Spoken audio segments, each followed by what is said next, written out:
Hello and welcome to another new episode of Conversations with Commissioners. My name is Liana Folly. I'm the Youth Commissioner here at the Victorian Multicultural Commission. At the VMC, we strengthen culture diversity in Victoria through community consultation, advocacy, and celebration. We bring people together to share, celebrate, and preserve our diverse cultures for future generations. I would also like to acknowledge the Aboriginal and Torres Strait Islander people are the traditional owners of the land that is now Victoria, and pay our respects to their past, elders, and present. Conversation with Commissioners is our thought-provoking conversational podcast about current issues through a multicultural lens. With this year's Youth Week underway, I'll be chatting with Victoria's Principal Commissioner for Children and Young People, Liana Buchanan. We'll be talking about all things youth advocacy and engaging young people. As well as being the Principal Commissioner for Children and Young People, Liana also sits as part-time Commissioner of the Victorian Law Reform Commission. So big welcome to Liana, and if you could give a quick intro from yourself. Yeah, thanks, Luna, and it's really good to be joining you for this. So yes, as you said, my name's Liana, and I do also sit on the Law Reform Commission as a part-time Commissioner. It's a whole other story. And so as Commissioner for Children and Young People, my main overarching role is to try and bring about improvements for children and young people, whether that's about better services, better policies, better legislation, better responses in general. And I also have some functions and roles that are about trying to stop children involved in organisations being harmed or the subject of abuse. We've had in Australia a big Royal Commission into abuse of children in institutional settings, and so now we at the Commission have a couple of different schemes, we call them regulatory schemes, that really are all about trying to make sure that children and young people are safe. I've got to say I've been in my job for 6 years and I feel incredibly lucky to do this job. I love it, and there's certainly plenty to get me out of bed in the morning and plenty to put fire in my belly. As I can imagine. It does seem like a wide range of stuff to cover. Yeah, that's really amazing. We definitely don't get bored, Luna. You're right. Yeah.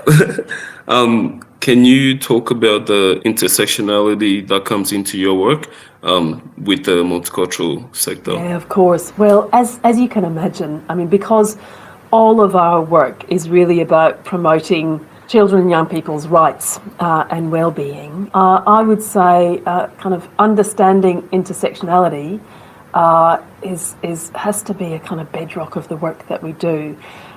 And as you can imagine, some of the young people who are experiencing vulnerability, whether they're in youth justice or they're having contact without a home care or they're struggling in school or with education, some of those young people are affected by a whole range of different factors. Some of it might derive from their cultural background, some of it will derive from their family experience, some of it might derive from their sexuality or their gender identity, and really our work has to understand how a whole lot of different issues in society impact children and young people, sometimes positively but sometimes negatively, and part of our work is trying to advocate and bring about change to remove some of those negative impacts and enable children and young people of all kinds to live the lives that they want to live. Yeah, just a bit about that as well.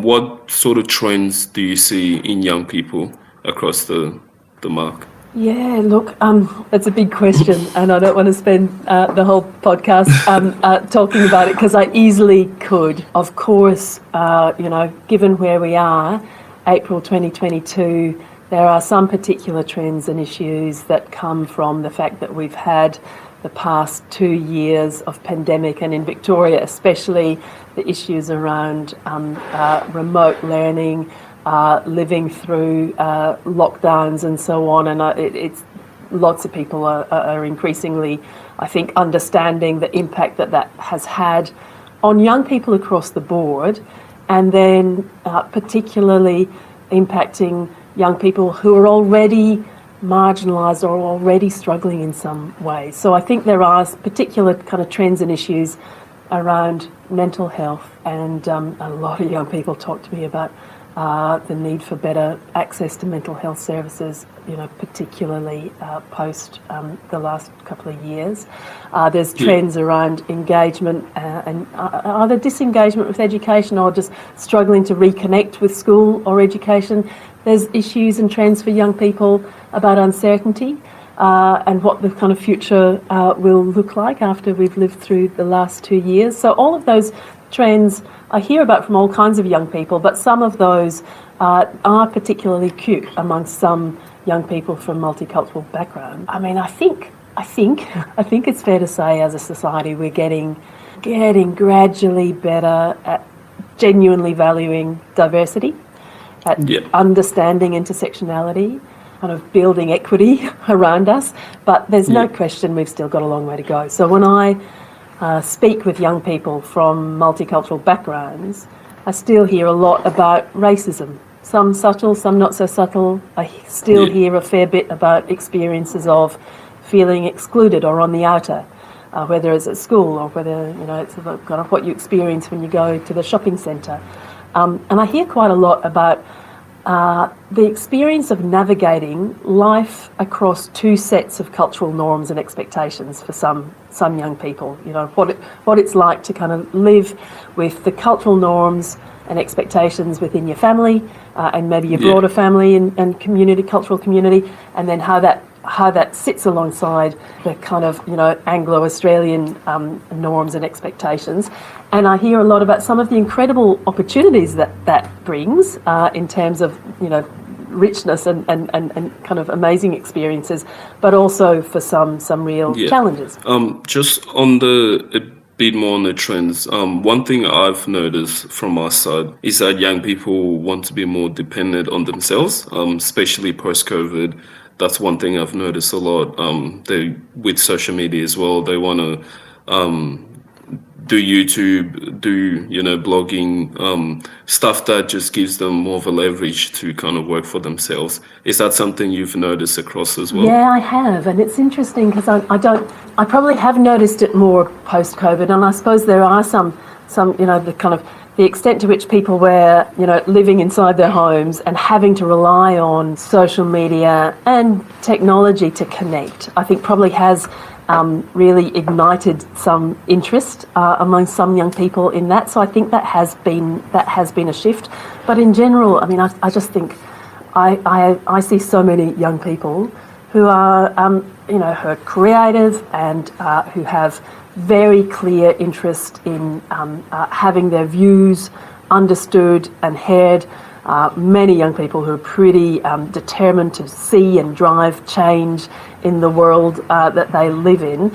And what we have now through different social media, different media avenues, we've got the capacity for young people to do that themselves. They don't need to rely on, getting a slot on a radio show or rely on kind of mainstream media to amplify their voice. They can absolutely do it themselves, and I agree with you, they're taking that up in great numbers. Next up, we have some questions from the community segment. We asked our VMC regional advisories to come up with some questions. So the first one is, as is done for the Aboriginal children and young people, will the Commission start doing systematic inquiries into children and young people with multicultural backgrounds in care and youth justice? Yeah, it's a good question. So that's some of the work that question is referencing is particularly some work that we did last year looking at the overrepresentation of Aboriginal children and young people in our youth justice system, and we tabled, that was led by the Commissioner for Aboriginal Children and Young People, who was Justin Muhammad at the time. And ultimately we tabled a report in June last year. There's a pretty significant report with a whole range of recommendations going well and truly beyond the justice system about what needs to be done to better support Aboriginal children, right from preschool, school, to better support their families, to tackle some of the issues that we found drove their overrepresentation in youth justice. This question is about, will we do that same kind of work for multicultural communities? And it's a well-informed question because it is a sad reality that there are other communities who are massively overrepresented in our youth justice system. So we absolutely have overrepresentation of young people of South Sudanese background. For example, we have overrepresentation of Pacifica children and young people in youth justice. I probably can't say too much about this, but we absolutely have started some work on that. We've done some advocacy to the Victorian government on some further work we think needs to be done. And I think probably in the not too distant future, I'll be able to confirm a bit more publicly what we're doing. But the bottom line is, I mean, when I go into our youth justice centres, I do see some cultural groups horribly overrepresented. None of our children and young people belong in custody, irrespective of their background. I am very interested in looking at whether issues around race and racial profiling and racism play a part in what I see in terms of overrepresentation. Yeah.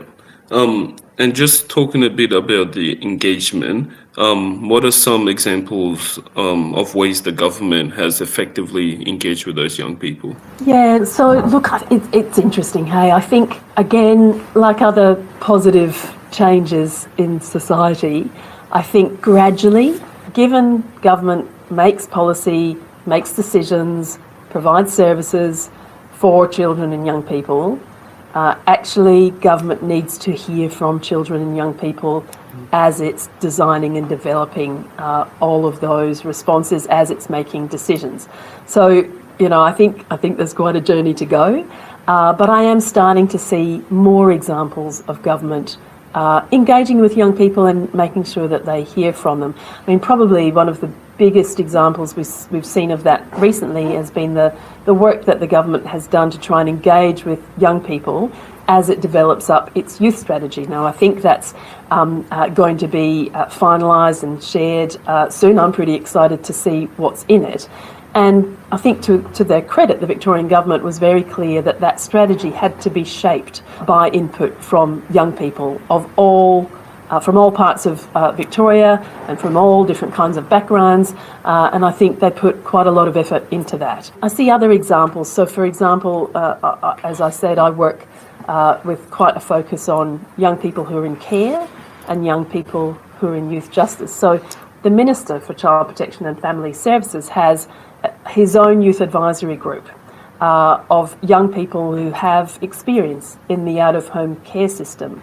Now, that's an incredibly powerful group because you have young people who are in the system or who've recently been in the system speaking directly to the Minister about what needs to be done and what changes would benefit children and young people. That's incredibly powerful. There's some great examples, but actually I think youth engagement needs to be factored into all of government, and I think often that's not happening yet. We need to see more of it.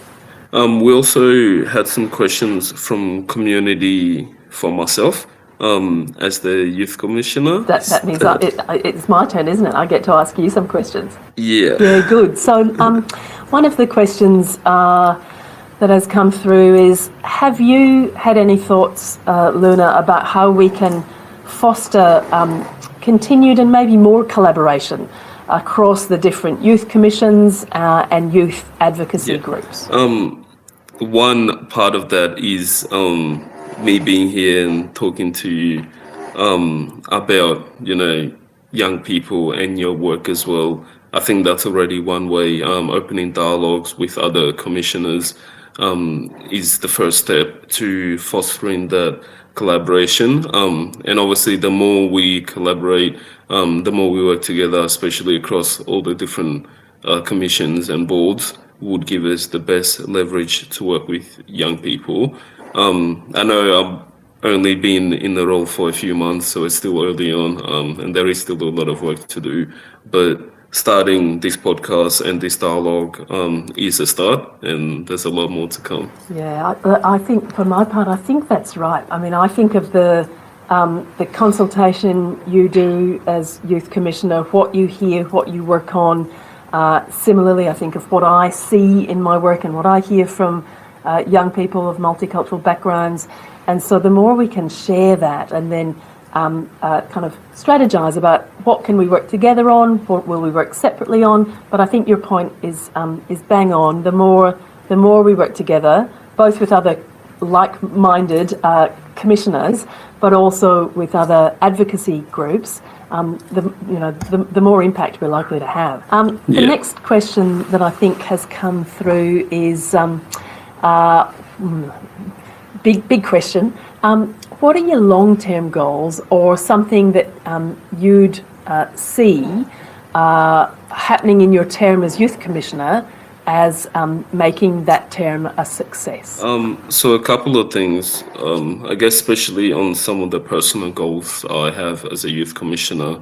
One of those is to engage across with government officials. So we already, from the VMC side, engage with the Minister of Multicultural Affairs, the Honourable Ross Spence. So doing more engagement with those other ministers and making sure before they come up with an initiative that they have the Multicultural Commission's, eyes kind of scan over it, and also mine if it involves young people and children, to, I guess, give them the best example of those certain initiatives or programs. Because as a young person, a former refugee, when I came to Australia, really young, I, went through the system, as most people do. I went to a public school. So I've experienced a lot of things that some young people never get to experience, but that's also why I believe that I'll be able to support that change, the positive change for young people later on in the future. So my biggest goal, I guess, is to work on a lot of dialogue with other ministers, government officials, and service providers to bring about that change more in a practical way. I've always been a hands-on kind of person, more so than a talkative one.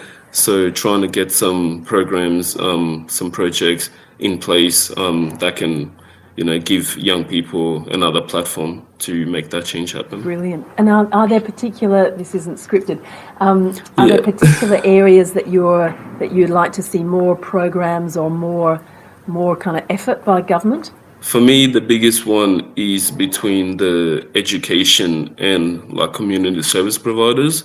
When I was in high school, one of the biggest things that I enjoyed, especially being a multicultural young person, was when organizations like CMY would come into the school for an hour, do programs with you, just give you that edge about some of the stuff that, frankly, you don't get to learn in school, or there's just not enough focus on.